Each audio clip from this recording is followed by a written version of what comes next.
আজকে আপনারা চাঁপাইনবাবগঞ্জের মানুষ এই কোরআনের মাহফিলে আসতে পেরে বসতে পেরে আপনারা খুশি না বেজার? সবাই খুশি?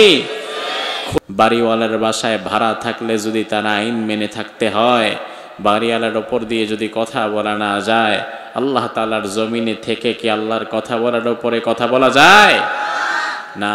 বাড়িওয়ালার বাসায় ভাড়া থেকে যদি বাড়িওয়ালার চাইতে বেশি কথা তুমি বলো, তাহলে তোমার মতো বাড়ি ভাড়াটিয়া বাড়িওয়ালা রাখতে চাইবে না। তো তুমি আল্লাহ তাআলার জমিনে থেকে কিভাবে কোরআনের বিরোধিতায় লিপ্ত হও আমাদের বোঝে আসে না। আল্লাহ তাআলা তাদেরকে হেদায়েত দান করুক, আমরা বলি আমিন। আল্লাহ তাআলা বলছেন, তিলকাল আইয়ামু নুদাউিলুহা বাইনান নাস। সময়, ক্ষমতা, টাকা পয়সা আমি মানুষের জীবনে ঘুরিয়ে দেই। এটাকে বাংলায় আমরা বলি এই দিন দিন না, আরো দিন আছে, এবং এই দিন নিয়ে যাবে সেই দিনের কাছে, ঠিক কিনা? আজকে যারা ক্ষমতার অপব্যবহার করে কোরআনের মাহফিলগুলো বন্ধ করে দিচ্ছেন, আমাদের জবানকে বন্ধ করে দেওয়ার চেষ্টা করছেন, আজকে মাহফিলের জন্য কত জায়গায় যেতে হয় অনুমতি আনার জন্য। এমন একদিন আসবে কোরআনের মাহফিল হবে, কারো বাবার পারমিশন নিতে হবে না।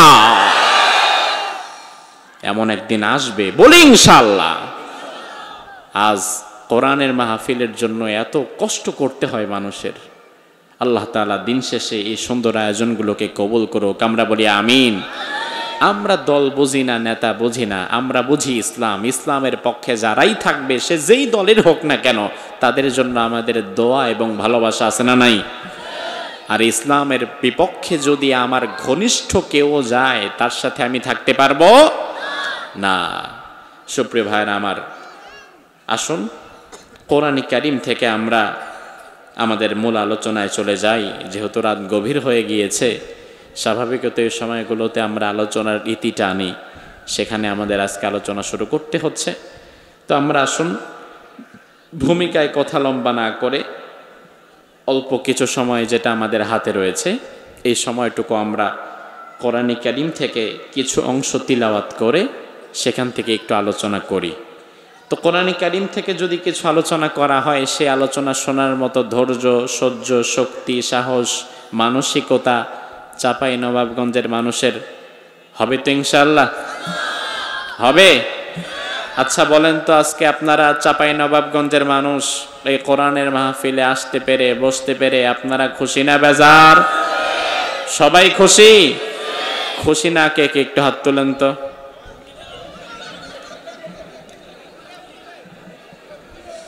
ভুলে? হ্যাঁ, যাক, চিন্তার কারণ নাই, কারণ আমরা এমন এক আল্লাহ তাআলাকে পেয়েছি যিনি আমাদের বাহিরের ভুলটা গ্রহণ করেন না। আমরা আল্লাহ তাআলাকে এমনভাবে পেয়েছি, তিনি আমাদের বাহিরের সেটআপ, গেটআপ, ড্রেস আপ এগুলো দেখেন না, তিনি দেখেন আমাদের অন্তরটা, যেটা দুনিয়ার কেউ দেখে না। সুবহানাল্লাহ বলবেন না? আল্লাহর হাবিব সাল্লাল্লাহু আলাইহি ওয়াসাল্লাম বলেন, ইন্নাল্লাহা লা ইয়ানজুরু ইলা সুওয়ারিকুম ওয়ালা আজসামিকুম ওয়ালাকিন ইয়ানজুরু ইলা কুলুবিকুম ওয়া আমালিকুম ওয়া নিয়াতিকুম। আল্লাহ তাআলা তোমাদের বাহির দেখেন না, তোমাদের বাহিরের সেটআপ, গেটআপ, ড্রেস আপ, লৌকিকতা এগুলো আল্লাহ তাআলা দেখে না। আল্লাহ দেখে তোমাদের অন্তর, যেটা দুনিয়ার কেউ দেখতে পারে না। এজন্য দুনিয়ার কেউ যেটা দেখতে পারে না সেটা দেখেন কে? সে আল্লাহ তাআলাকে রব হিসাবে পেয়ে আমরা খুশি না বেজার? খুশি। আসুন প্রিয় চাঁপাইনবাবগঞ্জ জেলার মানুষ, কোরআন প্রিয় মানুষ, আপনাদের সাথে নিয়ে এখন আমরা কোরআনে কারীমের কিছু অংশ তিলাওয়াত করে এরপরে আমাদের মূল আলোচনায় চলে যাই। তবে কোরআন কারীমের তেলাওয়াত শুরু করার পূর্বে আউযু বিল্লাহ এবং বিসমিল্লাহ পড়ার দরকার কি আছে না নাই? নাকি চাপাই না পড়লেও চলে? এদিকে না পড়লেও চলে নাকি পড়া লাগে? তাহলে বসে না থেকে শয়তানের ওয়াসওয়াসা থেকে বাঁচার জন্য আসুন সকলে সমস্বরে একবার আউযু বিল্লাহ এবং বিসমিল্লাহ পাঠ করে নেই। পড়েন, আউযু বিল্লাহি মিনাশ শাইতানির রাজিম, বিসমিল্লাহির রহমানির রহিম। ومن يتق الله يجعل له مخرجا ويرزقه من حيث لا يحتسب ومن يتوكل على الله فهو حسبه إن الله بالغ أمره قد جعل الله لكل شيء قدرا سبحان الله বলেন আল্লাহ রাব্বুল আলামিন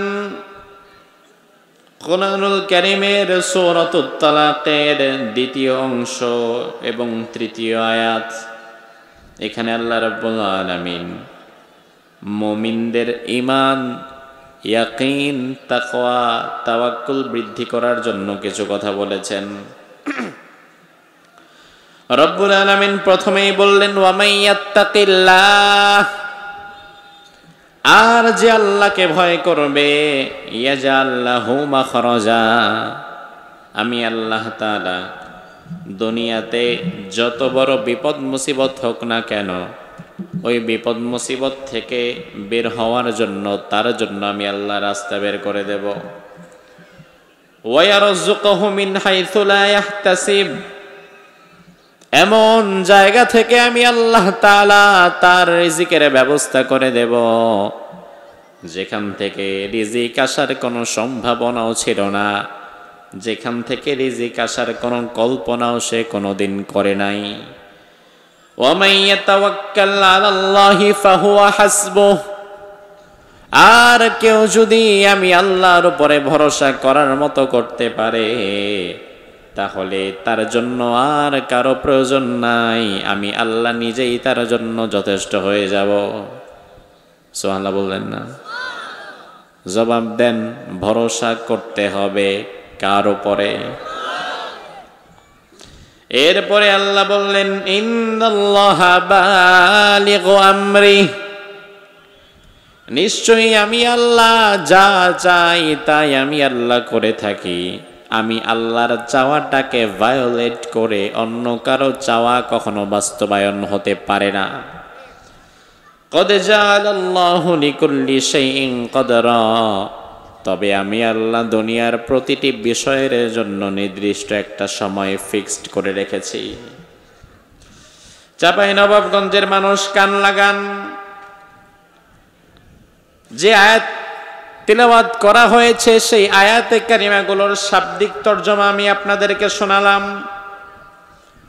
আল্লাহ রাব্বুল আলামিন প্রথমে বললেন ওয়া মাইয়াত্তাকিল্লাহ আর কেউ যদি আমি আল্লাহকে ভয় করে ইয়াজআল লাহু মাখরাজা আমি আল্লাহ তাআলা তার জন্য বাঁচার রাস্তা বের করে দেব দুনিয়ার কোনো বিপদ তার সামনে টিকতে পারবে না যত বড় বিপদ আসুক না কেন ওই বিপদ থেকে বাঁচার জন্য একটা রাস্তা আল্লাহ তাআলার কাছে আছে নাকি নাই কথা কয় না আছে না নাই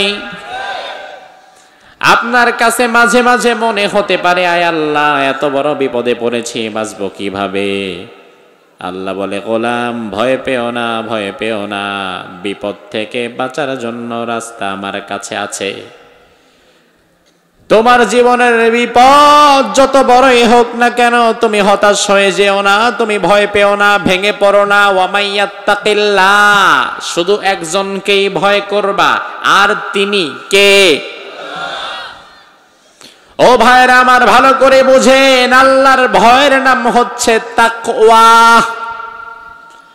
আর আল্লাহর ভয়টা হৃদয়ের ভেতরে এমন ভাবে গেঁথে নেওয়া দরকার যেমন ভাবে দুনিয়ার অন্য কাউকে ভয় করা যায় না আল্লাহকে আল্লাহর জায়গায় ভয় করতে হবে আল্লাহর মতো ভয় অন্য কাউকে করা যাবে না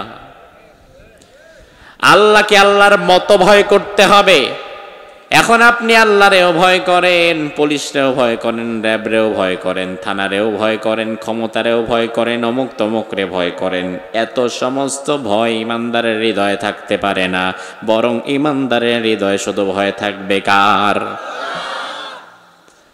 এখন আমাদের মধ্যে আল্লাহর চাইতে বেশি ভয় ঢুকে গিয়েছে পার্শ্ববর্তী মানুষের, ঠিক কি না? এখন আমরা আল্লাহকে যেমনটা ভয় পাওয়া দরকার তেমন ভয় পাচ্ছি না। আরব দেশের গুলোর দিকে তাকান, আরব বিশ্বের দিকে তাকান, আরব বিশ্বগুলো এখন আল্লাহকে আল্লাহর জায়গায়, আল্লাহকে আল্লাহর মতো ভয় তারা আর পাচ্ছে না, বরং আরব বিশ্বগুলো আল্লাহর চাইতে বেশি ভয় এখন আমেরিকা আর ইসরায়েলরে পায়। আমেরিকা আর ইসরায়েল না জানি তাদের কি হয়ে গেছে, যার ফলে দেখা গেল 70টা বছর পর্যন্ত ইসরায়েলের হানাদার দখলদার ইহুদিরা তারা মুসলমানদের প্রথম কিবলা আল আকসা দখল করে রেখেছে এবং প্রতিদিন নির্বিচারে মুসলমানদেরকে শহীদ করে ফেলছে। এই 70টা বছরে দুনিয়ার কোনো মুসলিম দেশ একত্রিত হয়ে ইসরায়েলের বিরুদ্ধে দাঁড়ালো না, কেউ দাঁড়ায় নাই, কেউ দাঁড়ায় নাই। আল্লাহ তাআলার কাছে জবাব দিতে হবে, কারণ আমার প্রতিবাদ আমার জায়গা থেকে, আমার প্রতিবাদ আর রাষ্ট্রপ্রধানের প্রতিবাদের ভাষা এক না।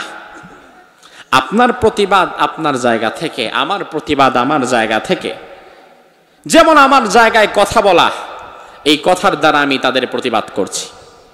এখন মুসলিম দেশের রাষ্ট্রপ্রধান যদি চিন্তা করে আমিও একটা সস্তা বিবৃতি দিয়ে দিলাম যে আমরা প্যালেস্টাইনের পক্ষে আছি, ফিলিস্তিনের পক্ষে আছি, ব্যাস আমার দায়িত্ব শেষ, তাহলে হবে না। কারণ আপনি এমন জায়গায় আল্লাহ তাআলা আপনাকে বসিয়েছে, শুধুমাত্র বিবৃতি দেওয়ার মাধ্যমে আপনার দায়িত্ব শেষ হয় না, বরং আপনি মুজাহিদ বাহিনী গঠন করে মুসলমানদের একটা কমিউনিটি, একটা ফোর্স গঠন করে আপনি প্যালেস্টাইনে পাঠাবার মতো ক্ষমতা আল্লাহ আপনাকে দিয়েছে।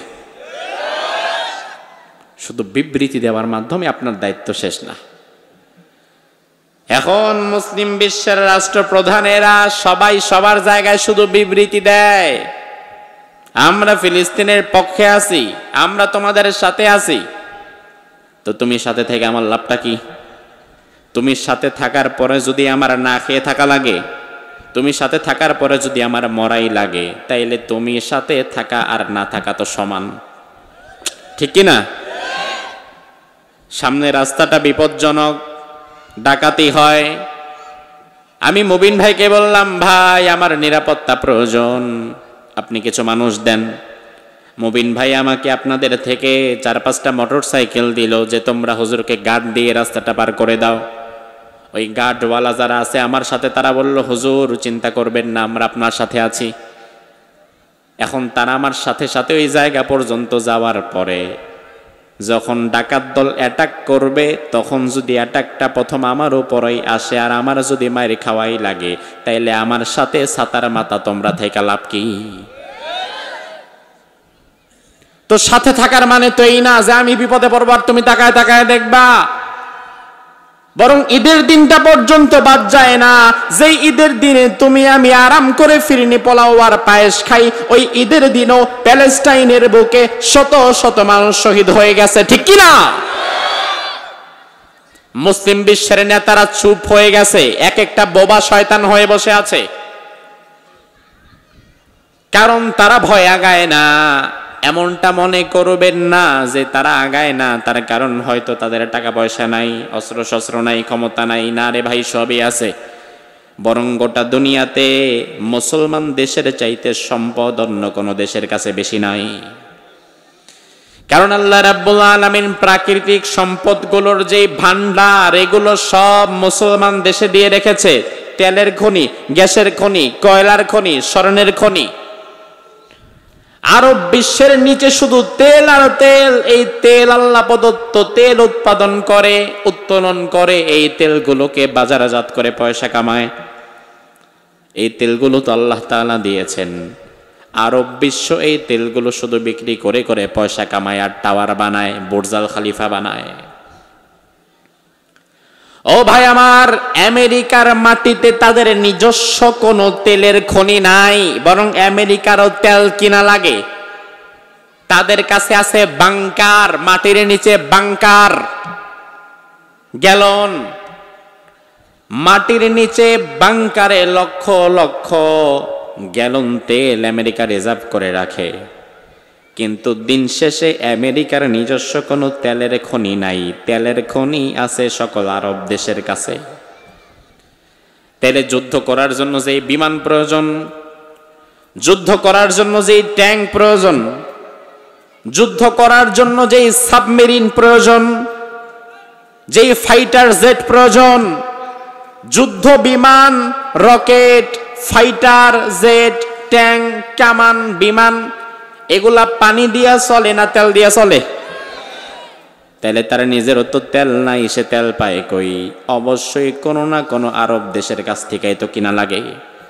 হয়তো সৌদি আরব থেকে কেনা লাগে, নয়তো কাতার থেকে, নয়তো কুয়েত থেকে, আরব আমিরাত থেকে, দুবাই থেকে, তো কোনো না কোনো দেশ থেকেই তো তেলগুলা কেনা লাগে। এখন মুসলিম দেশের রাষ্ট্রপ্রধানেরা যদি চিন্তা করত আমেরিকা যদি ইসরায়েলের সাথে থাকে, সন্ত্রাসের সাথে থাকা মানে হচ্ছে নিজেও সন্ত্রাসী কাজে লিপ্ত থাকা। আর আজকে গোটা দুনিয়াতে ইসরায়েলকে একমাত্র টিকিয়ে রেখেছে দুনিয়ার সবচাইতে বড় সন্ত্রাসী রাষ্ট্র আমেরিকা। মুখে মুখে মানবতার কথা বলে, জাতিসংঘ খুলে বসে আছে, কিন্তু নিজেদের ভেতরে এই মানবতা নাই। আফ্রিকার জঙ্গলে হাতি বিপদে পড়লে জাতিসংঘ সেখানে লোক পাঠায়, রেস্কিউ টিম পাঠায়। হাতি বিপদে পড়েছে, তারে উদ্ধার করা লাগবে। অথচ 70 বছর যাবৎ মুসলমানেরা ফিলিস্তিনে বিপদে পড়ে আছে, সেটার কোনো প্রক্ষেপ নাই। তার মানে ওর কাছে হাতির জীবনের দাম আছে, আমাদের জীবনের দাম নাই। এটাই বাস্তবতা। ও ভাইরা আমার, আরব বিশ্বের রাষ্ট্রপ্রধানেরা তারা যদি বসে সিদ্ধান্ত নিত আমেরিকা যদি ইসরায়েলের কাছে থাকে, তাইলে ইসরায়েলের কাছে যদি আমেরিকা থাকে, আমেরিকার কাছে ইসরায়েলের কাছে আমরা তেল বিক্রি করব না, এই সিদ্ধান্তে যদি তারা বদ্ধপরিকর হতো, তাইলে আমেরিকা দিন দিন যখন তার রিজার্ভের তেলগুলা শেষ হয়ে যাইত, এক পর্যায়ে দেখা যেত আরব বিশ্ব যদি তেল দেওয়া বন্ধ করে দেয়, আমেরিকার যুদ্ধ বিমান আর আকাশে উঠত না। ও তেল পাবে কই? তেল তো আমিই দিলাম। গাছ কাটতেছে, কোঠার গাছ কাটতেছে, গাছকে জিজ্ঞেস করা হলো, গাছ তুমি কাঁদো কেন? ব্যথা লাগতেছে বুঝি? গাছটা জবাব দেয়, ব্যথা লাগছে সেজন্য কাঁদি না, বরং আমি কাঁদি এজন্য আমারে কাটার জন্য যেই কোঠার বানানো হয়েছে, ওই কোঠালের হাতলে আমার মতো গাছের আরেকটা অংশ বসানো হয়েছে। তার মানে আমারে কাটার জন্য আমার স্বজাতির ভাই সহযোগিতা করে। আজকে মুসলমানরে মারার জন্য মুসলমানই সহযোগিতা করছে, ঠিক কি না? তবে আলহামদুলিল্লাহ আমরা দেখলাম এই তো গত কয়েকদিন আগে ইরান মুসলিম বিশ্বের এক বিরাট পরাশক্তির নাম হচ্ছে ইরান, তারা ইসরায়েলের উপরে অ্যাটাক করেছে, ড্রোন অ্যাটাক, যেটা ইরান ইসরায়েলের উপরে করেছে। এই অ্যাটাকের পর ইসরায়েল নড়ে চড়ে বসেছে, আমেরিকা আর আগাচ্ছে না।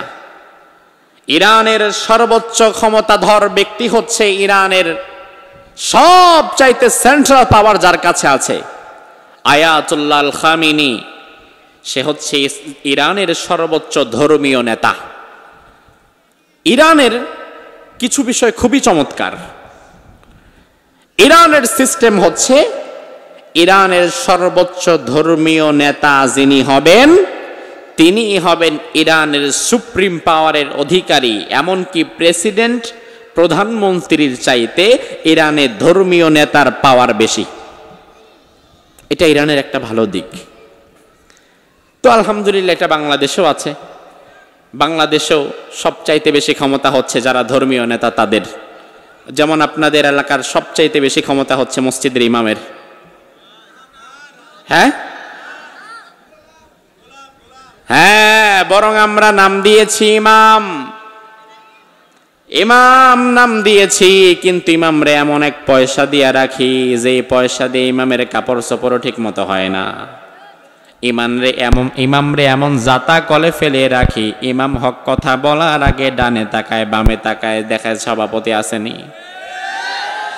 বরং অনেক মসজিদের ইমাম তারা কোরআন সুন্নাহর ভালো জ্ঞান রাখে, ভালো এলেম রাখে, ভালো জ্ঞান ভালো এলেম রাখার পরেও সমাজ বিনির্মাণের জন্য হক কথা বলতে পারে না, কিছু ঘুষখোর, সুদখোর আর জালিম সভাপতি সেক্রেটারির কারণে।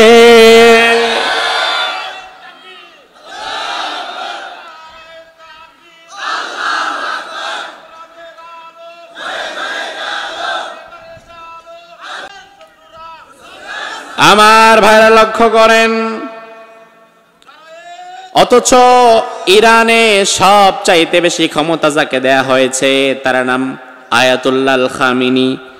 সে হচ্ছে ইরানের সর্বোচ্চ ধর্মীয় নেতা।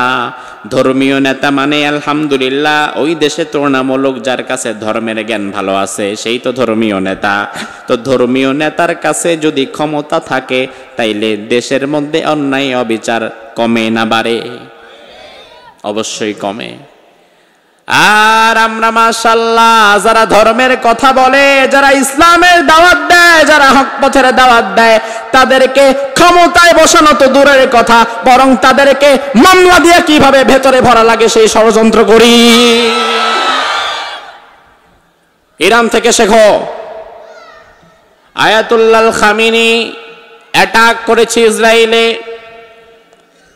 তবে আমি অবাক হয়ে গেলাম, আয়াতুল্লাহ আল খামিনি ইরান যখন অ্যাটাক করলো ইসরায়েলে অ্যাটাক হবে, কখন হবে, কোন জায়গায় কি কি অ্যাটাক হবে, এই খবরটা সৌদি আরব এবং জর্ডান রাতের আধারে আবার ইসরায়েলের কাছে ফ্লাশ করে দিছে।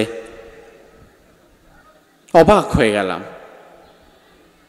আজকের নিউজে দেখলাম যে ইরান এতগুলো অ্যাটাক করলো, তাদের ক্ষয়ক্ষতি হয়েছে ইসরায়েলে, তবে যত বেশি অ্যাটাক করেছে ওই অ্যাটাকে যেই পরিমাণ ক্ষয়ক্ষতি হওয়া দরকার ছিল ততটা হয় নাই, কারণ তারা অ্যালার্ট হয়ে গেছিল।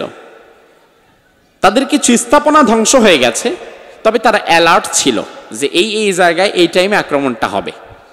তো এই তথ্য সে পেল কই? এই তথ্য দিচ্ছে সৌদি আরব, এই তথ্য দিচ্ছে জর্ডান, মুসলিম দেশ। আমি চিন্তা করলাম আসলে ইরানের উচিত ছিল ইসরায়েলে অ্যাটাক করার আগে এই দুই মুসলিম বিশ্বের রাষ্ট্রপ্রধানদের মাথার উপরে দুইটা বোমা ফেলা। এরা ঘরের শত্রু বিভীষণ, এরা মির্জাফরের মতো গাদ্দারি করছে, ঠিক কিনা? তো আল্লাহ তাআলাকে যেমন ভয় পাওয়া দরকার তেমন ভয় এই জাতির মানুষ এখন আর আল্লাহকে পায় না, বরং ইয়াখশাউনান নাস। আল্লাহ কোরআনে বলছে ইয়াখশাউনান নাস। মানুষের মধ্যে কিছু মানুষ থাকে এমন যারা আল্লাহকে যেমন ভাবে ভয় পাওয়া দরকার তেমনটা পায় না, বরং মানুষকে এমন ভয় পায় কাখাশিয়াতিল্লাহ আসাদ্দা খাশিয়া। আল্লাহরে যেই লেভেলে ভয় পাওয়া দরকার ওই লেভেলে তারা আল্লাহরে ভয় না পেয়ে অন্য মানুষরে ভয় পায়। এটা আমাদের কপাল পোড়ার কারণ। ফিলিস্তিনের এক মুজাহিদ এক সাক্ষাৎকারে বলছে, ছোটবেলায় আমি জানতাম, আমি ভাবতাম গোটা দুনিয়া মুক্ত আছে, আর ফিলিস্তিনের আমাদের এই ছোট্ট ভূখণ্ডটাকে ইসরায়েল দখল করে নিয়েছে। আবার ভালো করে বোঝেন, ফিলিস্তিনের এক মুজাহিদ বলছে, ছোটবেলায় আমি ভাবতাম শুধুমাত্র ফিলিস্তিনের এই ছোট্ট ভূখণ্ডটাকে ইহুদিরা, ইসরায়েলীয়রা দখল করে নিয়েছে, আর আজ বড় হওয়ার পরে আমি দেখছি না, বরং গোটা দুনিয়া ইসরায়েল দখল করে নিয়েছে, শুধু পারে নাই আমাদের এই ছোট্ট ভূখণ্ডটা। এটাই বাস্তবতা। কারণ গোটা দুনিয়া যেখানে তাদের গোলাম, ছোট্ট ভূখণ্ডের কিছু মানুষ সেখানে তাদের বিরুদ্ধে গর্জে উঠেছে, আর গোটা দুনিয়া তাদের গোলাম হয়ে গেছে। ইসরায়েলের অর্থনীতি, ফিনান্সের চাকা দাঁড়িয়ে আছে বিজনেসের উপরে, ব্যবসা বাণিজ্য। আপনি মার্কেটিং বলেন, ফুড বলেন, পলিটিক্স বলেন, ইকোনমিক্স বলেন, সব জায়গায় ইসরায়েলের আধিপত্য। এই যে আমরা বাজারে যেই সমস্ত প্রোডাক্ট আমরা স্বাভাবিকত কিনি, তার 70% মেড অফ ইসরায়েল। হয়তো সরাসরি ইসরায়েলও না হলেও তার সেখানে শেয়ার থাকে। এই যে Pepsi, Coca Cola, Fanta, Mirinda, Kokola noodles সহকারে আরো যা, ম্যাগি নুডলস সহকারে আরো যা যা আছে, এমন কত প্রোডাক্ট আছে আপনি চিন্তাও করতে পারবেন না। হয়তো সরাসরি ইসরায়েলের নামটা লেখা থাকে না, কিন্তু একটা পার্সেন্টেজ ইসরায়েলের কাছে যায়। এখন ইসরায়েল যে প্রোডাক্টের পার্সেন্টেজ পায়, ওই প্রোডাক্ট কি আমরা জেনে শুনে গ্রহণ করতে পারি না। আমার ভাইরা, এই জন্য আল্লাহ রাব্বুল আলামিন বলছেন, বান্দা ওয়া মাইয়াত্তাকিল্লাহা ইয়াজআল লাহু মাখরাজা, আর যে ব্যক্তি আমি আল্লাহকে ভয় করবে, আমি আল্লাহ তাআলা দুনিয়াতে যত বড় বিপদ মুসিবত হোক না কেন, বাঁচার জন্য তার জন্য আমি আল্লাহ রাস্তা বের করে দেব। সব বিপদ আপদ থেকে বাঁচার জন্য রাস্তা জানা আছে কার? আরো জোরে কোন। এই আয়াতের ব্যাখ্যায় মুফাসসিরিনে কেরাম একজন সাহাবীর একটি ঘটনা উল্লেখ করেছেন। ওই সাহাবীর নাম হচ্ছে আউফ বিন মালিক আল আশজাঈ। ওই সাহাবী বৃদ্ধ মানুষ, বড় অবস্থায় ঈমান এনেছেন। ওই সাহাবীর একটা ঘটনাকে কেন্দ্র করে আল্লাহ তাআলা এই আয়াতে কারিমাগুলো নাজিল করেছেন। প্রথমে আল্লাহ বললেন, বান্দা কেউ যদি আমারে ভয় করে, বাঁচার জন্য রাস্তা বের করে দেব। যদি রিজিকের অভাব থাকে, এমন জায়গা থেকে রিজিক দেব যেটার কল্পনাও সে কোনোদিন করে নাই। এই আয়াতগুলো নাজিল হয়েছে একজন সাহাবীর কথার, একজন সাহাবীর ঘটনাকে কেন্দ্র করে। সাহাবীর নাম আউফ বিন মালিক। বুড়ো মানুষ, জীবনের শেষ প্রান্তে ঈমান এনেছে। ঈমান যখন এনেছে তখন তার বয়স 70+ হয়ে গেছে। বয়োবৃদ্ধ সাহাবী, একই সাথে তিনি ঈমান এনেছেন, তার স্ত্রীও ঈমান এনেছেন, তার সন্তান একজন মাত্র যুবক ছেলে, তার নাম সালিম, সেও ঈমান এনেছে। তাইলে একই পরিবারে ঈমান আনলো কয়জন? কথা কয় না, কয়জন? বাবা, ছেলে, স্ত্রী, 3 জন। আউফ বিন মালিক তিনি তো বুড়ো মানুষ, স্ত্রীও বৃদ্ধা, একমাত্র উপার্জনক্ষম হচ্ছে তার সন্তান সালিম। সালিম রাদিয়াল্লাহু আনহু প্রতিদিন সকালবেলায় মাঠে যেত, ঘাটে যেত, কাজকর্ম করত। সন্ধ্যার দিকে আবার বাজার সদাই নিয়ে ঘরে ফিরে আসতো। সালিম সারাদিন যা উপার্জন করত তার উপরে ভিত্তি করে এই পরিবারটা চলতো। বাবা মা কাজ করতে পারতো না, অতি বয়সের ভারে বৃদ্ধ হয়ে গেছে। একদিন হঠাৎ দেখা গেল আউফ বিন মালিক রাদিয়াল্লাহু আনহুর ছেলে সালিম সকাল বেলায় ঘর থেকে বের হয়েছে কাজের সন্ধানে, কিন্তু দুপুর হয়ে যাচ্ছে, দুপুর বেলায় সালিমের খবর নাই। দুপুর গড়িয়ে বিকেল হলো, বিকেল গড়িয়ে সন্ধ্যা হলো, কিন্তু ছেলে আর বাড়ি আসে না। একটাই মাত্র ছেলে, যখন দীর্ঘ সময় বাড়ি না আসে তখন মা বাবার মনে চিন্তা পেরেশানি কমে না বাড়ে? এক দুইজনই বাবা, একজন বাবার 5টা সন্তান, আর একজন বাবার সন্তানই মাত্র একজন। যদিও দুইজনই বাবা, কিন্তু তুলনামূলক সন্তানের জন্য ভালোবাসাটা বেশি থাকবে কার? যার 5টা না যার একটা? এক সন্তান, সন্ধ্যা হয়ে গেছে, রাত হয়ে গেছে, বাড়ি আসে না। আউফ বিন মালিক এবং তার স্ত্রী বড় চিন্তায় পড়ে গেলেন। সারা রাত পার হয়ে গেল, সন্তান বাড়ি আসে নাই। পরের দিন সকাল বেলায় বুড়ো বুড়ি দুজন একসাথে বসছে, কি ব্যাপার, সন্তান তো বাড়ি আসলো না রাতে? এমন তো কোনোদিন হয় না। আউফ বিন মালিক রাদিয়াল্লাহু আনহু সন্তানের খোঁজে ঘরের দরজা খুললেন। তিনি একটু বাহিরে বের হবেন যে দেখি কি অবস্থা। আউফ বিন মালিক বের হলেন। বের হওয়ার পরে দেখে ঘরের দরজার চৌকাঠে কে যেন একটা তীর বিদ্ধ করে দিয়েছে। ওই তীরের মাথায় এরকমের একটা সাদা কাগজে একটা চিরকুট একটা লিখে দিয়েছে, তীর দিয়ে এটাকে কাঠের সাথে আটকে দিয়েছে। আউফ বিন মালিক তীরটা খুললেন, কাগজটা হাতে নিলেন, দেখি কি লেখা।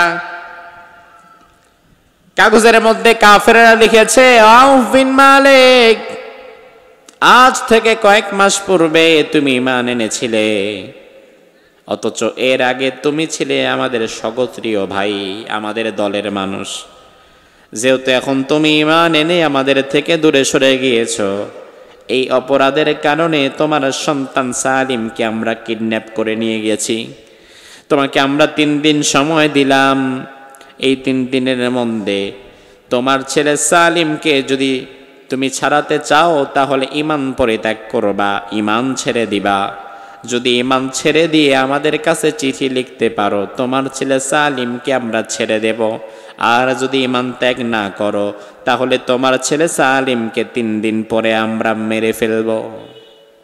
পরীক্ষাটা সহজ না কঠিন? আপনার কাছে সহজ হলেও হতে পারে, কারণ যার কাছে ঈমানের দাম নাই তার কাছে ঈমানের মর্যাদাও নাই। যে জিনিস ত্যাগ তিতিক্ষা কষ্ট করে অর্জন করা লাগে ওই জিনিসের প্রতি মানুষের আগ্রহ অ্যাট্রাকশন বেশি থাকে, আর যে জিনিস পৈতৃক সূত্রে মাগনাই পাওয়া যায় সেটার প্রতি মানুষের গুরুত্ব খুব থাকে না।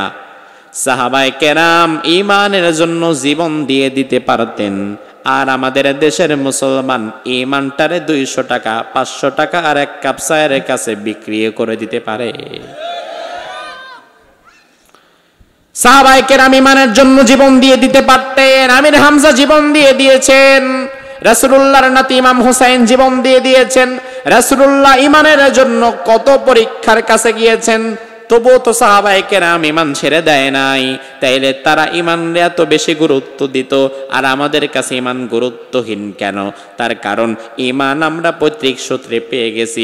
ঈমানের জন্য আমাদের যুদ্ধ করা লাগে নাই, ঈমানের জন্য আমাদের মায়ের খাওয়া লাগে নাই, ঈমানের জন্য আমাদের ব্যবসা বাণিজ্য হারাতে হয় নাই। বরং আমি কেন ঈমানদার? প্রশ্নের উত্তর হবে আমার বাপে ছিল ঈমানদার। আমার বাপে কেন ঈমানদার? কারণ তার দাদা ছিল ঈমানদার। পৈতৃক সূত্রে আমরা ঈমান পাওয়ার কারণে ঈমান আমাদের কাছে গুরুত্ব পায় না। কিন্তু সাহাবীদের মতো আমরাও যদি ঈমানকে কষ্ট করে আমাদের যদি আনা লাগতো তাইলে আমাদের কাছেও ঈমান গুরুত্ব পেত। আজকেও আপনি দেখেন, আজকের জমিনেও যারা কষ্ট করে ঈমান আনে ঈমানের প্রতি তাদের গুরুত্ব অবশ্যই থাকে, ঠিক কিনা? 2018 সালের ফেব্রুয়ারি মাস আমি ইন্ডিয়াতে সর্বপ্রথম মাহফিল করতে গেলাম। এর আগে কখনো ইন্ডিয়াতে যাই নাই। 2018 সালের ফেব্রুয়ারিতে প্রথম গেলাম। মাহফিল শেষ হওয়ার পরে অনেক মানুষ দেখা করতে আসে।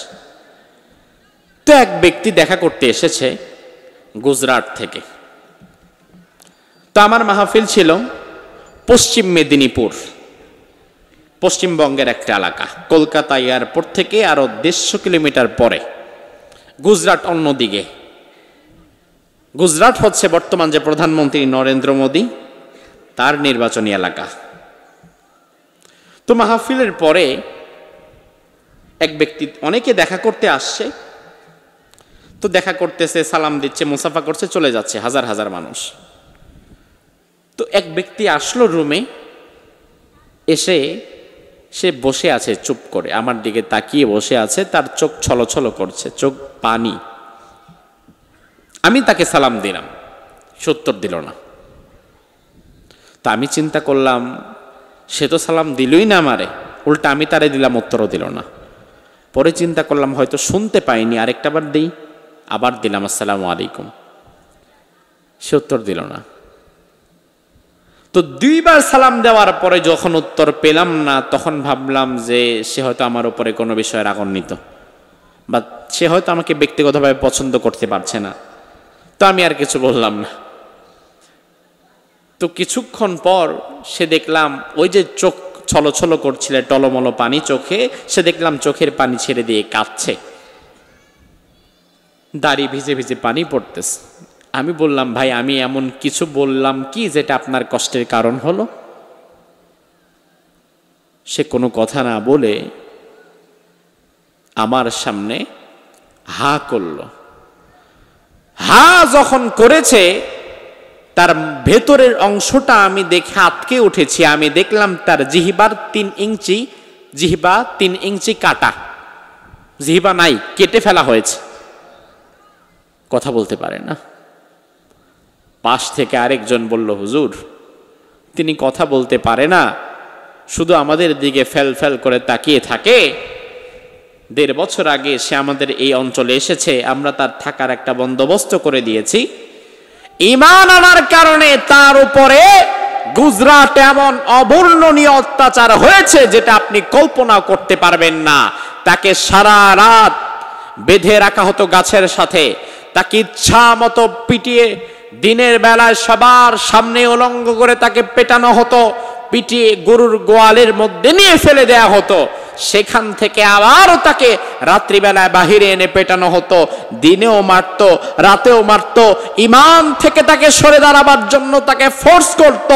এমনকি সর্বশেষ সে যখন এই জবান থেকে এত মার খাওয়ার পরেও ইল্লাল্লাহ কালিমার জিকির করত, আল্লাহর নাম নিত, এই আল্লাহর নাম সহ্য করতে না পেরে উগ্রবাদী হিন্দুরা তার জিহবার 3 ইঞ্চি জিহবা কেটে দিয়েছে, তবু ইমান থেকে সরে দাঁড়ায় নাই। আমি অবাক হয়ে গেলাম। আমার এই দৃশ্য দেখে আমার মনে হলো, আহারে, এখনো আল্লাহর জমিনে বেলালের মতো কিছু মানুষ আছে। ওই রাসূলুল্লাহর মুয়াজ্জিন বেলাল ঈমান আনার কারণে তার উপরেও তো এমন অবর্ণনীয় অত্যাচার হয়েছিল।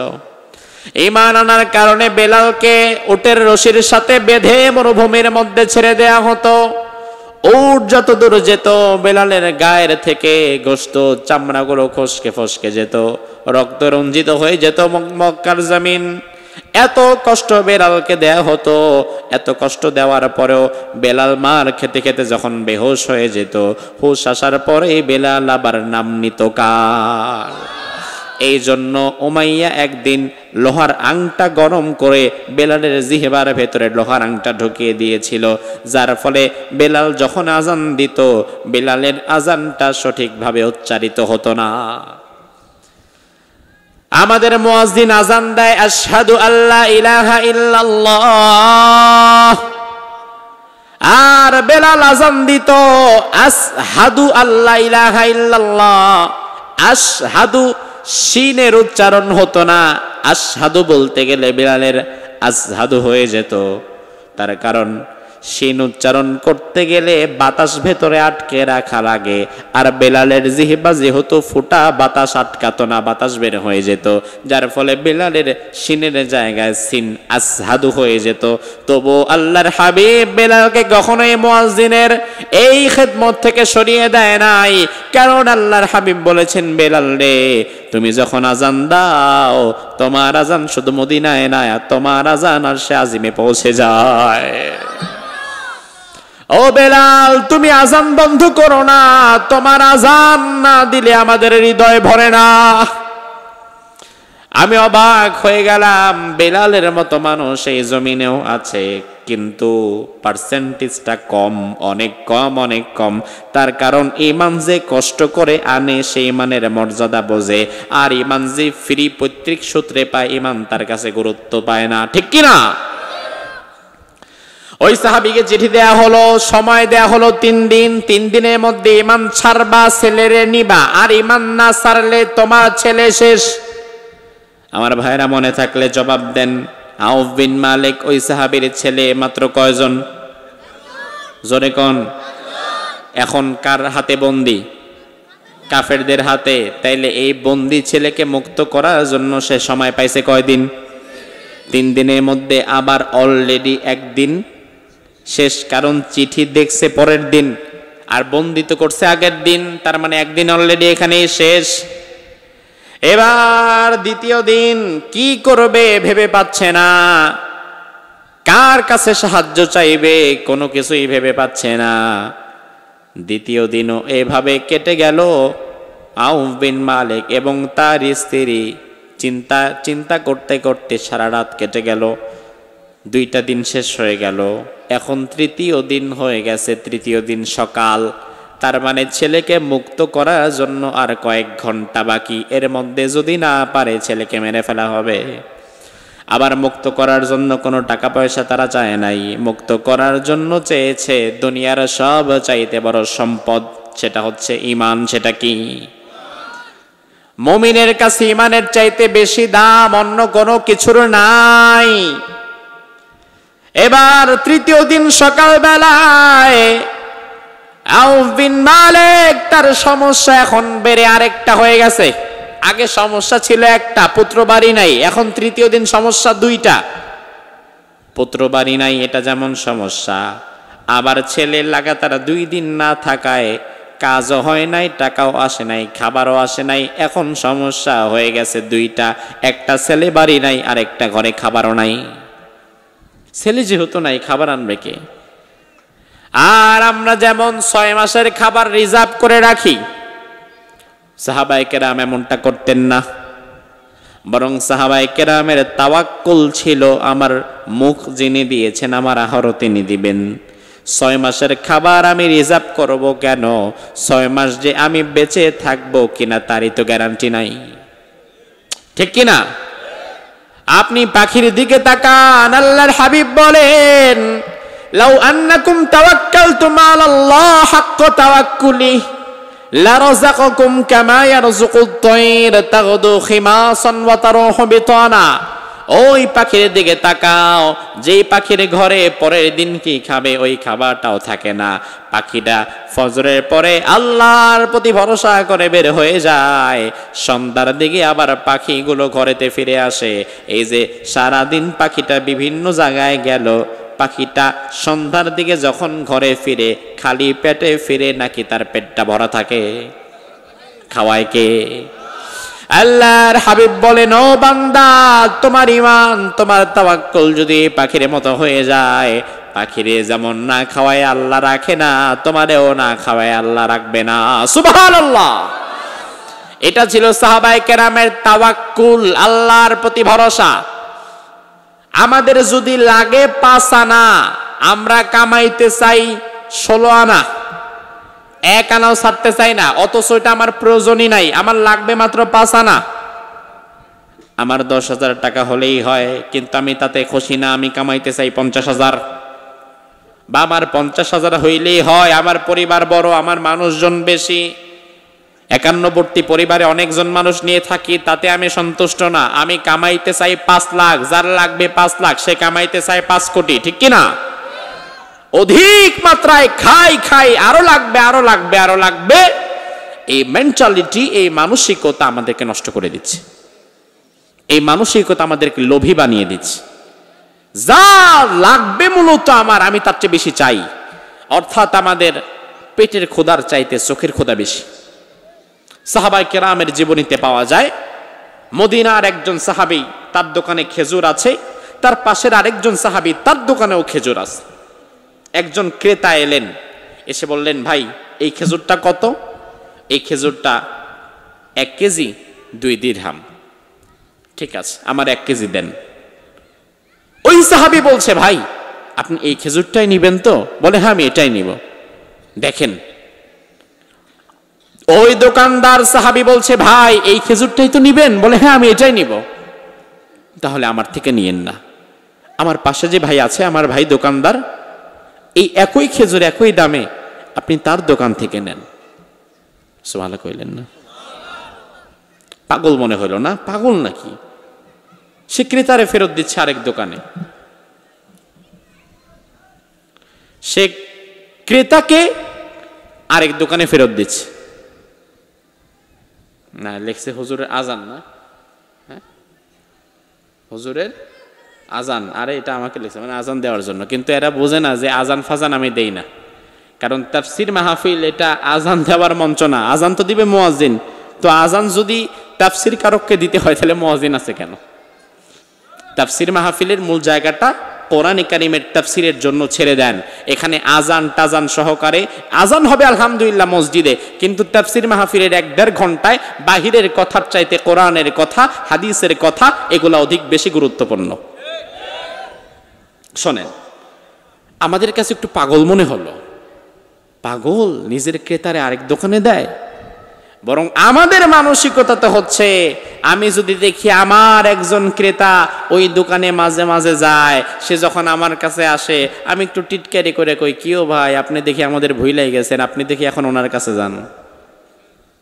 এমন টিটকারি আছে না নাই? ওই সাহাবী বলল, ভাই এই একই খেজুর একই দামে আপনি আমার পাশের ভাইয়ের থেকে নেন। ক্রেতা বলল, কেন ভাই, আমি তো আপনার এখানে আসলাম। ওই সাহাবী বলছে, ভাই আজকের সারা দিন চলার জন্য যেই পরিমাণ রিজিক প্রয়োজন ছিল, যেই পরিমাণ বেচা বিক্রি প্রয়োজন ছিল এটা আলহামদুলিল্লাহ আমার হয়ে গেছে। তবে আমি দেখলাম আমার ভাইয়ের যেই পরিমাণ দরকার এই পরিমাণ আমার ভাইয়ের হয় নাই। এই জন্য আমি ভাবলাম আমার রিজিক তো আবার কালকেরটা কালকে আমার মালিক আমারে দিবে, আজকে অন্তত আমি আমার ভাইকে একটু সহযোগিতা করি। কি চমৎকার মানসিকতা সাহাবায়ে কেরামের, সুবহানাল্লাহ, কি চমৎকার মানসিকতা। আমার 5 আনা লাগবে তো আমি 20 আনার দিকে না দৌড়াচ্ছি, আমি 5 আনা নিয়ে সন্তুষ্ট থাকছি। আমার ভাইরা ভালো করে আপনাদেরকে একটা দোয়া শিখিয়ে দেই। আল্লাহর কাছে তো আমরা দোয়া করি, আল্লাহ গাড়ি দাও, বাড়ি দাও, টাকা দাও, এই দাও সেই দাও, এমন দোয়া আছে না নাই? সেদিন ভিডিওতে দেখলাম কাবার গিলাফ ধরে, কাবা শরীফের গিলাফ ধরে এক ব্যক্তি আল্লাহর কাছে দোয়া করতেছে, আল্লাহ ফুলুস ফুলুস ফুলুস ফুলুস, এভাবে চিল্লাচ্ছে আর দোয়া করতেছে। তো ফুলুস মানে কি? টাকা, আরবিতে ফুলুস মানে টাকা। আমি দেখলাম এক ভদ্রলোক কাবা শরীফের গিলাফ ধরে জোরে জোরে কাঁদতেছে আর কয় আল্লাহ ফুলুস ফুলুস ফুলুস ফুলুস, পাগল হয়ে গেছে। সে বুঝতে পারছে যে দুনিয়াতে ফুলুস ছাড়া, টাকা পয়সা ছাড়া আর কিছু নাই। অথচ ভাই আমার বিশ্বাস করেন, দুনিয়াতে টাকা পয়সায় সবকিছু না, বরং দুনিয়াতে আপনার বেঁচে থাকার জন্য সবচাইতে মোস্ট ইম্পর্টেন্ট বিষয় হচ্ছে আল্লাহর রহমত। আপনার কাছে এটা অবাস্তব মনে হলো, দেখেন, ধরেন আপনি আল্লাহকে বললেন আল্লাহ আমারে 10 কোটি টাকা দাও, আল্লাহ আপনার দোয়া কবুল করে আপনারে 10 কোটি টাকা ঠিকই দিল, কিন্তু আপনারে আবার 15 কোটি টাকার সমস্যায়ও ফেলায় দিল। তাইলে তো 10 কোটি খরচ করে আরো 5 কোটি আপনি মাইনাস। আপনি আল্লাহরে বললেন আল্লাহ আমারে 50,000 টাকা বেতনের চাকরি দাও, আল্লাহ আপনারে 50,000 টাকা বেতনের চাকরি দিল, কিন্তু যদি আল্লাহ আপনার উপর থেকে রহমতের চাদরটা তুলে নেয়, যদি বরকত না দেয়, তাইলে দিন শেষে 50,000 টাকার সব টাকা খরচ করার পরেও মাস শেষে দেখবেন স্ত্রী পেটে ব্যথা, সন্তানের মাথায় ব্যথা, আরেক সন্তান গাঁজাখোর হয়ে গেছে, এত নানান সমস্যায় 50,000 তো গেছেই, আরো 20,000 টাকা ধার করে চলতে হয়েছে। কথা কয় না? হতে পারে না।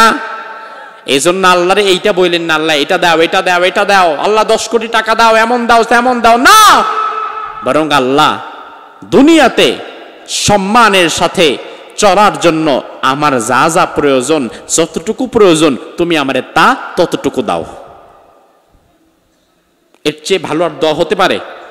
যদি আমার একটা গাড়ি প্রয়োজন হয় তুমি ব্যবস্থা করে দিবা, যদি আমার একটা থাকার বাড়ি প্রয়োজন হয় তুমি ব্যবস্থা করে দিবা, যদি হজে যাওয়ার জন্য আমার 10 লাখ টাকা লাগে তুমি ব্যবস্থা করে দিবা। কিভাবে ব্যবস্থা করবে এটা তুমি জানো। আমার যা যা প্রয়োজন আল্লাহ যতটুকু প্রয়োজন তুমি দাও। আমি 10 কোটি টাকা এটা আল্লাহকে ফিক্সড করে যেন না দেই, কারণ ওইটা দেওয়ার পরে যদি এমন বিপদে পড়ি যেটা ওই টাকা গিয়ে আরো মাইনাসে হয়ে যায়। এটা আমাদের দোয়ার একটা ভুল স্টাইল। দোয়া করতে জানি না, কিভাবে আল্লাহ তাআলার কাছে চাইতে হয় এটা আমরা জানি না। আমার ভাইরা, এবার তৃতীয় দিন যখন ওই সাহাবীর সমস্যা 2টা হয়ে গেছে, সন্তান, বাড়ি নাই, ঘরে খাবারও নাই, ওই সাহাবী এখন কি করবেন? ওই সাহাবীর স্ত্রী এবার আউফ বিন মালিকের স্ত্রী আউফ বিন মালিককে বললেন, স্বামী আর কত চিন্তা করবেন, চিন্তা করে তো কোনো ফল আসবে না, যান নবী মুহাম্মদুর রাসূলুল্লাহর কাছে চলে যান, কারণ আমাদের বিশ্বাস আল্লাহর হাবিব নিশ্চয়ই এর কোনো না কোনো সমাধান বের করে দিতে পারে।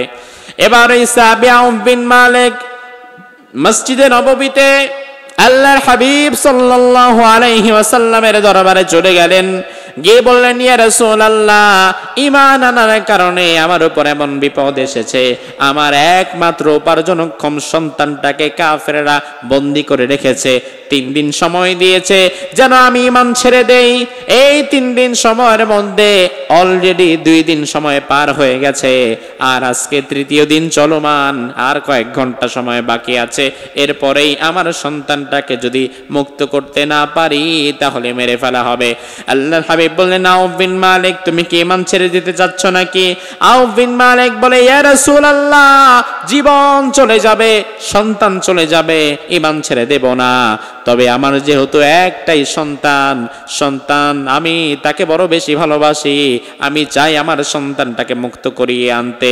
ইয়া রাসূলুল্লাহ, আপনি মুজাহিদ কমান্ডারদের একটা দল আমারে দেন, সাহাবায়ে কেরামের একটা মুজাহিদ দল আমারে দেন, তারা যেন যুদ্ধ করে আমার সন্তানটাকে সন্তানটাকে ছাড়িয়ে আনতে পারে।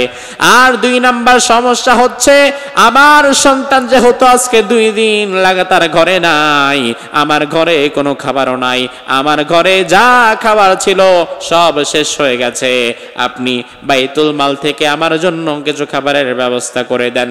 তাইলে আউফ বিন মালিকের সমস্যা হয়ে গেছে কয়টা? জোরে কোন। মনে রাখেন, 1 নাম্বার সমস্যা হচ্ছে পুত্র বাড়ি নাই, সন্তান ঘরে নাই। আর 2 নাম্বার সমস্যা হচ্ছে ঘরে খাবারও নাই। আল্লাহর কয়েক ঘন্টা পর তোমাকে ধরে বেঁধে দেওয়ার সময় শেষ। এই অল্প সময়ের মধ্যে সাহাবায়ে কেরামের মুজাহিদদের কোনো দল আমি গঠন করতে পারবো না। আবার তুমি যে বাইতুল মাল থেকে খাদ্য সহযোগিতা চাচ্ছ, এই মুহূর্তে বাইতুল মালেও কোনো খাদ্য নাই, তার মানে তোমাকে সহযোগিতা করার মতো 2টা উপায় এখন বন্ধ। তবে আউফ বিন মালিক তুমি মন খারাপ করো না। আউফ বিন মালিক তুমি আল্লাহর প্রতি ভরসা রাখো, কারণ এই 2 সমস্যা থেকে হয়তো তোমাকে এখন আমরা উদ্ধার করতে পারবো না, কিন্তু তোমাকে যিনি উদ্ধার করতে পারেন তিনি আর কেউ না, তিনি কে? আউফ বিন মালিক তোমাকে আমি 3টা আমল শিখিয়ে দিব এখন।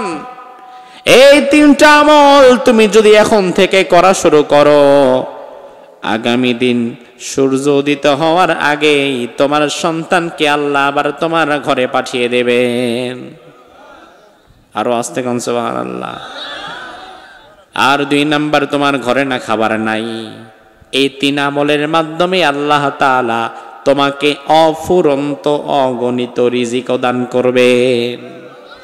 তাইলে আমার ভাইরা বুঝেন, আউফ বিন মালিকের সমস্যা মূলত ছিল কয়টা? জোরে কোন। আর এই 2টো সমস্যার কারণে আউফ বিন মালিককে রাসূল সাল্লাল্লাহু আলাইহি ওয়াসাল্লাম আমল শিখিয়ে দেবেন কয়টা? জোরে 3টা।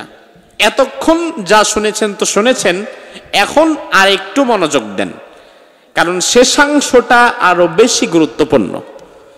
তার কারণ হচ্ছে শেষে রাসূল এমন 3টা আমল শেখাবেন, যেই 3টা আমল আপনার জীবনের এমন এমন বিপদের সম্মুখীন হয়তো আপনি হতে পারেন, যে বিপদের সম্মুখীন হলে মনে হবে আমি বোধহয় শেষ হয়ে যাব, মরে যাব, আর বোধহয় এই বিপদ থেকে আমি উদ্ধার হতে পারবো না।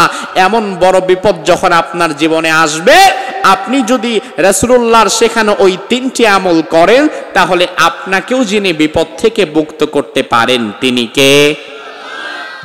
তাহলে এই 3টি আমল যেটা রাসূল এখন এই সাহাবী আউফ বিন মালিককে শেখাবে, ওই 3টি আমল আমাদেরও শেখার প্রয়োজন আছে নাকি নাই? শিখতে রাজি আছেন তো ইনশাআল্লাহ? আল্লাহর হাবিব বলেন, আউফ বিন মালিক 1 নাম্বার আমল ফাসবির।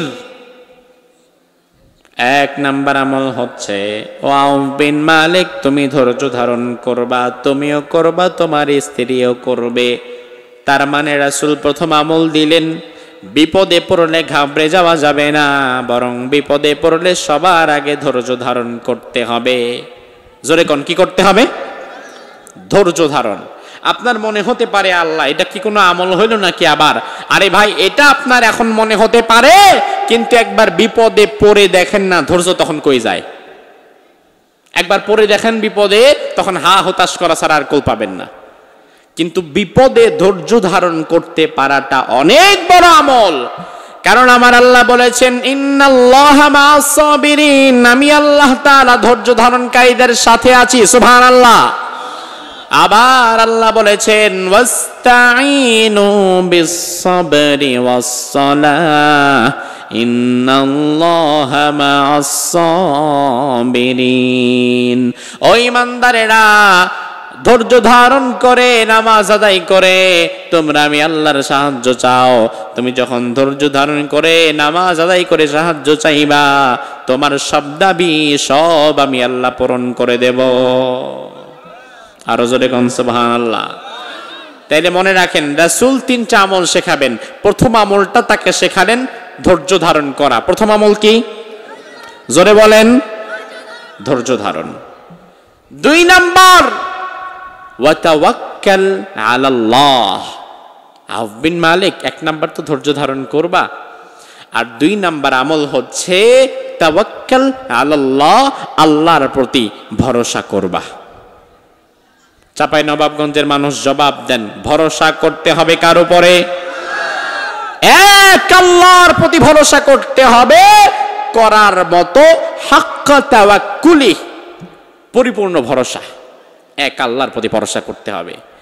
আর এখন আমাদের সমাজের মানুষ, কেউ হয়তো ভরসা করে তার অর্থবিত্তের উপরে, আর কেউ ভরসা করে তার দলের ক্ষমতার উপরে। কিন্তু অর্থবিত্ত চিরকাল থাকে না, ক্ষমতাও চিরকাল থাকে না, কিন্তু চিরকাল যিনি থাকে তিনি কে? আল্লাহ তাআলা। আউফ বিন মালিক, তোমাকে 3 নাম্বার আমল যেটা শেখাবো সেটা হচ্ছে একটা দোয়া। এই দোয়াটা আমার মনে হয় আপনাদের অনেকে এটা জানে, একটু মনে করিয়ে দেই শুধু। আল্লাহর হাবিব বললেন, আউফ বিন মালিক, 1 নাম্বার ধৈর্য ধারণ করবা, 2 নাম্বার আল্লাহর প্রতি তাওয়াক্কুল করবা, আল্লাহর প্রতি ভরসা করবা, আর 3 নাম্বার হচ্ছে তুমি এবং তোমার স্ত্রী একটা দোয়া পড়বা। দোয়াটা হচ্ছে লা হাওলা ওয়ালা কুওয়াতা ইল্লা বিল্লাহ। দোয়াটা পারেন আপনারা? পারেন? সবাই পারেন? তাহলে পড়েন একবার সবাই, লা হাওলা ওয়ালা কুওয়াতা ইল্লা বিল্লাহ। বাস, তুমিও করবা, তোমার স্ত্রীও করবে। এই দোয়াটা তুমিও পড়বা, তোমার স্ত্রীও পড়বে। তাহলে আমার ভাইরা, আউফ বিন মালিককে রাসূল আমল দিলেন কয়টা? জোরে কোন? 1 নাম্বার, মাশাআল্লাহ, 1 নাম্বার। 2 নাম্বার, ভরসা কার উপরে? ক্ষমতার উপরে, দলের উপরে, নাকি টাকার উপরে? কার উপরে? আর 3 নাম্বার, লা হাওলা ওয়ালা কুওয়াতা। এবার আউফ বিন মালিক বাড়িতে চলে গেছে, স্ত্রীকেও 3টা আমল শিখিয়েছে। স্বামী এবং স্ত্রী তারা এই 3টি আমল করেছে, লা হাওলা ওয়ালা কুওয়াতা ইল্লা বিল্লাহ পড়েছে। ওই দিক দিয়ে আউফ বিন মালিকের ছেলে সালিমকে কাফেররা বেঁধে রেখেছে একটা তাঁবুর ভেতরে মরুভূমিতে। সালিম বলে, আমার হাত দুটো পেছন দিক থেকে আড়মোড়া করে বেঁধে রেখেছে, শক্তভাবে বেঁধে রেখেছে, খুলে দেওয়ার মতো কেউ নাই, এমনকি অন্য কারো সাহায্য ছাড়া আমি কোনোদিন খুলতেও পারতাম না। কিন্তু হঠাৎ করে দেখি আমার হাতের বাঁধনটা কে যেন অদৃশ্য থেকে আমার হাতের বাঁধনটা কে যেন আস্তে আস্তে খুলে দিচ্ছে। খুলে দিচ্ছেন কে?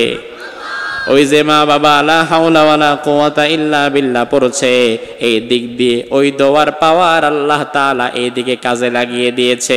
সালিম বলে, আমার হাতের বাঁধনটা যখন খুলে গেল, আমি পায়ের বাঁধনটা নিজেই খুললাম, আমি বাঁধন মুক্ত হয়ে গেলাম।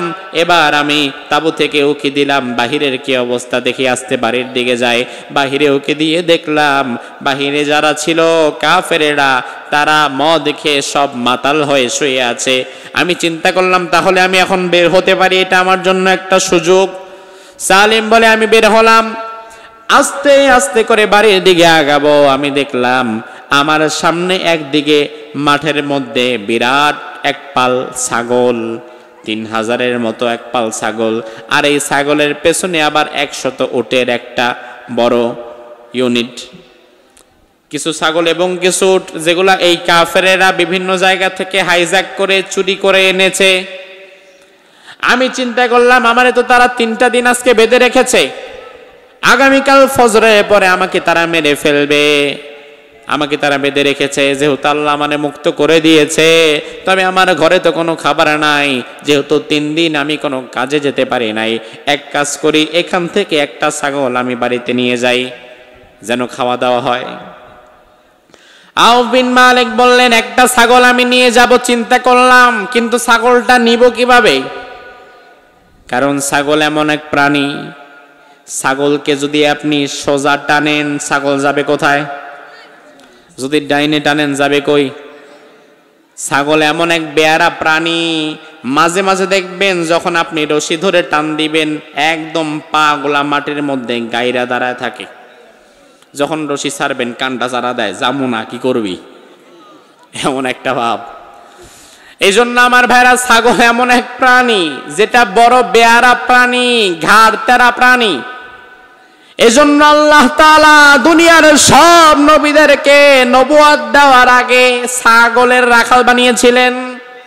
সব নবীকে আল্লাহর হাবিব সাল্লাল্লাহু আলাইহি ওয়াসাল্লাম বলেন, মা বাসাল্লাহু নাবিয়ান ইল্লা রাল গনাম। এই দুনিয়াতে এমন কোন নবী আসে নাই যেই নবীকে আল্লাহ নবুয়ত দেওয়ার আগে ছাগলের রাখাল বানায় নাই। সুবহানাল্লাহ। স্বয়ং রাসূল নিজেও ছাগলের রাখাল ছিলেন। সুবহানাল্লাহ বলবেন না? চমৎকার সুন্নাতি একটা কাজ এটা। আপনাদের গ্রামে মানুষ ছাগল পালে? পালেন নাকি আপনারা? দেখি এখানে কে কে আছে ছাগল পালে? অনেকে শরমে হাত তুলেন। আরে মিয়া, শরম আছে নাকি? রাসূল পালতেন, আমার শরম কি? পালেন আপনারা? আলহামদুলিল্লাহ। এই যে হাত নামান, এই যে অনেকে ছাগল পালে, তবে সংখ্যাটা অনেক কমে গেছে। সংখ্যাটা বাড়াবেন, কারণ ছাগল পালা শুধু প্রতিপালন না, এই নিয়তে পালবেন যে আমার রাসূলও এটা পেলেছেন। আর সবচেয়ে বড় বিষয় হচ্ছে, ছাগল কেউ যদি পালে, মোটামুটি আল্লাহ দিলে তার ধৈর্যের বাঁধ অনেক শক্ত হয়ে যায়, ঠিক না? ছাগল যাদের মাথা খুব গরম, এদেরকে ছাগল পালাবেন বেশি। ছাগল পাল, ধৈর্যটা ঠিক হবে। আল্লাহ তাআলার একজন পয়গম্বর ছিলেন এমন রাগী, যে পয়গম্বরকে ফেরাউনকে শায়েস্তার জন্য আল্লাহ পাঠিয়েছিলেন। চরম রাগী নবী। কি নাম? মাশাআল্লাহ, মূসা আলাইহিস সালাম। এই রাগী নবীর রাগ কমানোর জন্য 10 বছর আল্লাহ শুআয়ব নবীর ছাগলের রাখাল বানিয়ে ফেলেছিলেন। 10 বছর। মূসা আলাইহিস সালাম নবুয়ত দেওয়ার পরে একদিন মূসা নবী আল্লাহরে বলে, আল্লাহ, আমার কোন কাজ আপনার বেশি ভালো লেগেছে? জীবনে অনেক কাজ আমি করেছি, তবে কোন কাজ আপনার বেশি ভালো লেগেছে, যেই কাজের জন্য আপনি আমার মতো মূসাকে নবী বানিয়ে দিয়েছেন?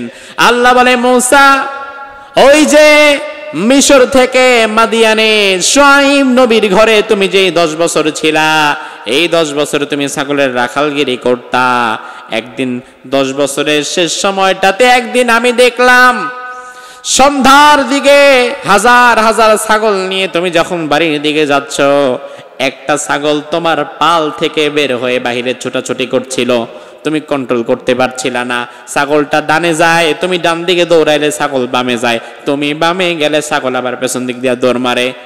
এখন ছাগল তো লাফায় লাফায় দৌড়ায়, কিন্তু তুমি তো আর তার সাথে দৌড়ে উঠতে পারো না।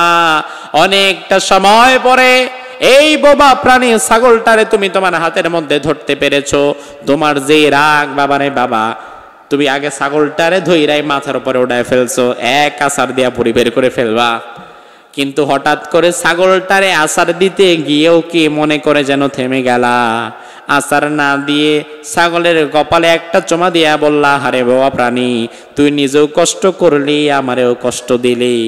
আমি আল্লাহ তাআলা ওই দিন তোমার এই কাজটাকে এত বেশি পছন্দ করলাম, আমি আল্লাহ তাআলা বুঝে নিলাম আমার নবী মূসার ধৈর্যের বাঁধ বড় বেশি শক্ত হয়ে গেছে। এখন আমার নবী মূসার বনি ইসরাইলের দায়িত্ব দেওয়া যায়। আগে ছাগলের রাখালগিরি করিয়ে নবী মূসা আলাইহিস সালামের ধৈর্যের বাঁধ আল্লাহ শক্ত করে দিলেন, নয়তো বনি ইসরাইল যে কত মরত নবী মূসার রাতে হিসাব ছাড়া। আমার ভাইরা, রাসূলুল্লাহ বললেন, আমি নিজেও ছাগলের রাখাল ছিলাম। মা বাসাল্লাহু নাবিয়ান ইল্লা রাল গনাম।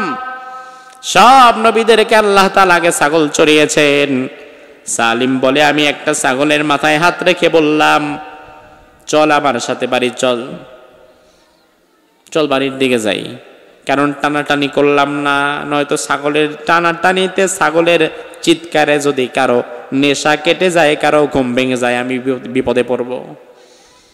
তো আমি চিন্তা করলাম, ধরু ছাগল টাগল বাদ দেই, আমি আমার মতো বাড়ির দিকে হাঁটি। আচ্ছা আপনি বলেন তো, ছাগলের মাথায় যদি হাত দিয়ে কেউ বলে চল আমার সাথে বাড়ি চল, ছাগল যায় তো না? যায়? ছাগল কয়, সর্বনাশ করছে, তুমি কি মনে করলা আমারে? আমারে তো টাইনেই নিতে পারে না মানুষ, আর তোমার কথার ভিত্তিতে যাব? সালিম রাদিয়াল্লাহু আনহু সে তার মতো বাড়ির দিকে হাঁটতে হাঁটতে চলে গেলেন। দেখেন, তখনও ফজরের আজান হয় নাই। রাসূল বলেছিল, ও আউফ বিন মালিক, এই 3টা আমল যদি তুমি করতে পারো, আগামী দিন ফজরের আগেই আল্লাহ তাআলা তোমার সন্তানকে ঘরে ফেরাবে। এবার সালিম যেতে যেতে যেতে যেতে বাড়িতে পৌঁছেছে। বাড়িতে পৌঁছে এবার দরজায় নক করছে। বাবা আউফ বিন মালিকের তো ঘুম নাই, সে দরজার সিটকিনি খুলেছে। খুলে দেখে সামনে ছেলে সালিম দাঁড়িয়ে আছে। সুবহানাল্লাহ বলবেন না? তখন আজান হয় নাই, সালিম এসেছে। এর কিছুক্ষণ পর পরেই মসজিদে নববীতে বেলালের আজান শুরু হয়েছে। সালিম আসার পরে, আগে না। আলহামদুলিল্লাহ, ছেলে তো বাড়ি এসেছে। তাহলে সমস্যার সমাধান কি হয়েছে নাকি হয় নাই? কথা কয় না, হয় নাই। কিন্তু সমস্যা কয়টা ছিল? জোরে কোন? একটা তো ছেলে বাড়ি নাই, আরেকটা কি? খাবার নাই। এবার আউফ বিন মালিক তাকিয়ে দেখে আমার ছেলে সালিম, সে তো একেবারেই আসে নাই, বরং সালিমের পেছনে একটা দুইটা না 3000 ছাগলের একটা বড় পাল দাঁড়িয়ে আছে। শুধু তাই নয়, এই 3000 ছাগলের পেছনে আবার 100 উট দাঁড়িয়ে আছে। আল্লাহু আকবার! কে পাঠিয়েছে? আমরা তো পাইনি, সুবহানাল্লাহ। আরেকজনের বাড়ির মুরগি ঘরের ভেতরে ঢুকে গেছে, বে বিসমিল্লাহ। আমরা তো খুশি। আর 3000 ছাগল আর 100 উট, এত কিছু চলে আসছে। আর আমি তো মুকেশ আম্বানি, আমরা এক ঠেকায় কি? আমি তো মিলিয়নিয়ার হয়ে গেলাম। আমাদের টেন্ডেন্সি হচ্ছে যা পাই তাই খাই। লা ইউবালিল মারউ মা খাযা মিনহু মিনাল হালাল আম মিনাল হারাম। এটা কোত্থেকে আসছে? লিগ্যাল প্রসেসে নাকি ইললিগ্যাল প্রসেসে? এটা কি হালাল নাকি হারাম একবার চিন্তাও করি না। হালালটাও খাই, হারামটা আরো বেশি খাই, ঠিক কি না? সাহাবায়ে কেরাম বাজ বিচার করতেন। পেটে ক্ষুধা, ঘরে খাবার নাই, সব ঠিক আছে, কিন্তু হারাম খেতে পারবো না। আউফ বিন মালিক সালিমকে বলল, বাবা তুমি এসেছো, খুব খুশি হয়েছে, কিন্তু তোমার সাথে এত ছাগল আর উট আনলা কিভাবে? সালিম বলে, আমি আবার ছাগল আর উট আনলাম কবে? কারণ সালিম তো পেছনে তাকাই নাই। আর এবার যখন সালিম নিজে পেছনে তাকিয়েছে, তাকিয়ে তো দেখে সর্বনাশ, পেছনে তো কিয়ামত হয়ে গেছে। তার তো আর তাল নাই, সে তো তার মতো চলে আসছে। ওই যে একটা ছাগলকে ডাক দিছিল, চল বাড়ি চল। এখন আল্লাহ তাআলা একটা ছাগলকে না, ওই কাফেরদের জান ছিল গোটি বাটি সুইদা সব পাঠাই দিছে, যা সব বাড়ি চলো। সুবহানাল্লাহ বলবেন না? মসজিদে নববীতে বেলালের আজান হয়ে গেছে। সালিম এবং তার বাবা আউফ বিন মালিক দুজনেই চলে গেলেন মসজিদে নববীতে। আল্লাহর হাবিব নামাজের ইমামতি করলেন, নামাজ পড়ালেন বিশ্বনবী। নামাজের পরে ঘুরে বসলেন, সব সাহাবীরা আস্তে আস্তে বিদায় হয়ে গেলেন। আউফ বিন মালিক বলে, ইয়া রাসূলুল্লাহ, আপনি আমার দুইটা সমস্যার সমাধান কল্পে তিনটি উপায় দিয়েছিলেন। এই 3টা আমল আমি করার পরে আলহামদুলিল্লাহ জিহাদের জন্য কোনো বাহিনীও পাঠাতে হয় নাই, বাইতুল মাল থেকে কোনো খাবারও দেওয়া লাগে নাই, বরং ফজরের ওয়াক্ত হওয়ার আগেই আল্লাহ তাআলা আমার সমস্যার সমাধান করে দিয়েছে। তবে আমার ছেলে সালিমের সাথে তো আমি দেখলাম 3000 ছাগল আর 100 উট চলে এসেছে। এগুলো কি আমাদের জন্য হালাল হবে নাকি হারাম? ইয়া রাসূলুল্লাহ, এই মাসালাটুকু আপনার থেকে আমরা জানতে চাই। তাকওয়া কতটা উন্নত! পেটে ক্ষুধা, ঘরে খাবার নাই, তবু একটা ছাগলের দিকেও লোভ থাকে না। তাকওয়া, আল্লাহর ভয়। কারণ ওই সাহাবী জানে, কেউ যেটা দেখে না সেটা দেখে কে? এই তাকওয়া আমাদের সমাজের মানুষের মধ্যে আছে নাই? আছে। আপনি দেখবেন মাঝে মাঝে মাশাআল্লাহ মসজিদে কিছু তাকওয়াবান পাওয়া যায়।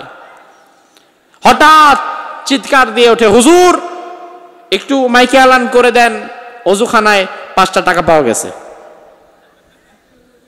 হুজুর এই যে 5টা টাকা, হুজুর এই টাকার ভাই উপযুক্ত প্রমাণ দিয়ে টাকাটা নিয়ে যাবেন, 5টা টাকা পেয়েছি হুজুর, নেন আপনার কাছে রাখেন আমানত। হুজুর মনে সুবহানাল্লাহ, আমার মুসল্লি কত ভালো তাকওয়াবান, 5টা টাকা পড়ে আছে, সে তবুও নেয় না। ওই একই মুসল্লি আবার বের হওয়ার পরে যদি দেখে 500 টাকার নোট একটা পড়ে আছে, তখন জুতা দিয়া পাড়া দিয়া দাঁড়ায় থাকে, দেখে পাশে কেউ আছে কিনা। 5 টাকা যখন পায় তখন তাকওয়া বেড়ে যায়, যখন অ্যামাউন্টটা আরেকটা 2টা শূন্য বাইরে যখন 500 টাকা হয় তখন আস্তে করে তাকওয়া চুপসে যায়। তার মানে আমাদের অবস্থা হচ্ছে সম্পদ যখন কমে তাকওয়া তখন বাড়ে, সম্পদ যখন বাড়ে তাকওয়া তখন কমে, ঠিক কি না? সাহাবায়ে কেরামের তাকওয়ার লেভেল অন্য এক মাত্রায়। সম্পদ কম হোক আর বেশি হোক, 1 টাকা হোক আর 1 কোটি টাকা হোক, সাহাবায়ে কেরামের তাকওয়া তার জায়গায় দাঁড়িয়ে থাকে। ওই সাহাবী বলে, ইয়া রাসূলুল্লাহ, এটা কি আমাদের জন্য হালাল হবে? আমরা তো জানি না। আল্লাহর হাবিব বললেন, সাহাবী, এই ছাগল এই ওট তোমার সন্তান জোর করে আনে নাই, আর জোর করে আনার মতো কোনো বিষয় এগুলো না, বরং তুমি যে আল্লাহর প্রতি ভরসা করেছ, ধৈর্য ধারণ করেছ, আল্লাহর প্রতি ভরসা করেছ, আর লা হাওলা ওয়ালা কুওয়াতা ইল্লা বিল্লাহ পড়েছ। আমার আল্লাহ কোরআনের মধ্যে বলছেন, ওয়া ইয়ারযুকুহু মিন হাইতু লা ইয়াহতাসিব, কেউ যদি এই আমি আল্লাহর প্রতি ভরসা করে, আমি আল্লাহরে ভয় করে চলে, তাহলে এমন জায়গা থেকে তার রিজিক আমি বের করে দেব যেখান থেকে রিজিক যে আসবে তার কোনো কল্পনাও সে কোনোদিন করে নাই। তোমার কাছে যে এত রিজিক আসবে তার কোনো কল্পনাও তুমি করো নাই, কিন্তু আল্লাহর প্রতি ভরসা করার কারণে আল্লাহ তাআলা এই অফুরন্ত রিজিক তোমারে হাদিয়া দিয়ে দিয়েছে। আল্লাহ তাআলা বলছেন, ওয়ামাই ইয়াত্তাকিল্লাহ, কেউ যদি আমি আল্লাহকে ভয় করার মতো করে, আমি আল্লাহ তাআলা তার বাঁচার জন্য পথ বের করে দেব। আল্লাহ সুবহানাহু ওয়া তাআলা will make a way for him to get out from every difficulty।